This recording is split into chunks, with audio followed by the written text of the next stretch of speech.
So last night's game was a little too close for comfort. I'm happy the Bulls closed it out and didn't find a way to somehow lose this game like we might have seen at the beginning of the season, and I think we can all agree that that last foul call on Rubio that the refs called in the act of shooting was one of the worst calls I've seen in recent memory, so it really shouldn't have gone into OT, but ultimately it didn't matter. The Bulls took care of what they needed to do to finish off the Timberwolves when that foul call didn't go their way, and we walked away with our third straight win. So what's going on, everyone? You're listening to Bulls Central here. Hope you're all doing well. So if you caught my video yesterday, which was the Bulls hot take video, I mentioned I had a family engagement that I needed to attend to, so I would not be able to upload a post-game video after the game.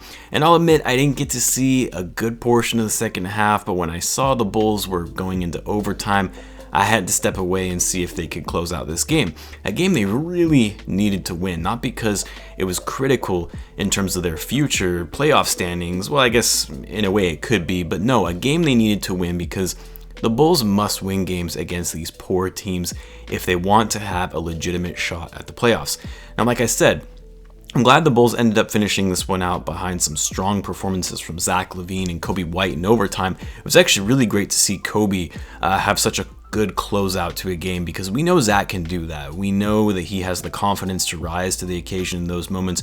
Granted, he's had quite a few missed game winners so far this season, and he had a chance for that last night in regulation, but for Coby, it's more and more games like this that really boost his overall confidence, that helps him grow and gain that experience in closeout situations. All of that being said, though, this game shouldn't have been anywhere near as close as it was. The Bulls started out the game slow, falling behind early. They picked it back up in the second quarter, which was nice to see, as the Bulls have typically struggled in the second quarter this season. But unlike, the incredible bursts in the third quarter we've seen from the Bulls, they came out at halftime a bit sluggish. And let's not forget, the Wolves played the Bucks last night, so if anyone should have been tired coming out to this game, it should be them. I think the thing that really concerned me the most, though, in this game was the turnovers. 21 turnovers against the worst team in the league, and I thought the Bulls were starting to make strides in the right direction in turning the ball over less, especially when playing against poor defensive teams, which the Timberwolves are. Now, I'll give the Timberwolves, some credit. They did play well this game. They did not play like a team that is 7-26, that's for sure. Which makes sense. They have a brand new coach. They're trying to impress their new coach, so they played hard. They really did. Karl Anthony Towns is a great player, an absolute beast in the post, and can also spread the floor. After this game, I've been seeing a lot of you guys saying in the comments the Bulls should go after Towns in a trade. I may have to make a separate video on that, but in short, as much as I like Karl Anthony Towns, the Bulls should be more focused on defense and playmaking. On top of that, Cat is a valuable player, and you're going to have to give up a lot for him in return, and I just don't know if that's worth it. That aside, though, I will say I was very impressed with how well Wendell Carter Jr. handled himself on the defensive end against Cat. He really held his own for being pretty undersized matching up against him. Granted, that's based on what I saw at least. I wasn't able to catch the entire game, as I mentioned, but he was really great on both ends of the floor. I've honestly become more and more impressed with Wendell ever since he's been back from his injury. He's really started to look like a new player. He had 17 points to go along with 10 rebounds, 2 steals and 2 blocks, and against a strong big man in Karl Anthony Towns. Patrick Williams had a solid game as well. He almost threw down a top 10 dunk of the year before getting fouled. I think it was in the second quarter or so. He had 13 points overall and 5 for 8 shooting, 4 rebounds, 2 steals, and a block. Like I said, Coby White and Zach Lavine, they both had great games, particularly in overtime.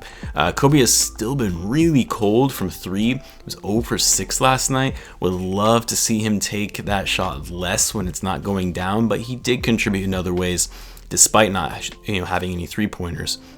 He scored 20 points on 9 for 17 shooting, but also 8 rebounds and 6 assists. He was one of the bigger culprits in terms of turnovers, though, last night, 7 in total. Lavine, the same thing, actually. He had 7 turnovers. So with the front court combining for 14 of the 21 overall turnovers. That's pretty bad and definitely a problem Billy Donovan needs to address. Aside from the turnovers though, Lavine, another strong game in terms of his scoring, 35 points, 14 for 21 shooting, 5 for 8 from 3. Would have liked to have seen him, get other guys a little more involved. I've really liked seeing the playmaking Zach Lavine we've started to become accustomed to. Only 2 assists for him though last night. Off the bench, of course, Thagic is still doing his thing. Also, I'm not sure if you guys caught, but Adam Amin announcing in the game last night that they've officially given Thad Young the nickname of Thagic Johnson in basketballreference.com, which is pretty cool. I love Stacey King and Adam Amin, man. Those two are great. But anyway, Thagic doing a little bit of everything last night, 14 points, 6 assists, and 4 steals.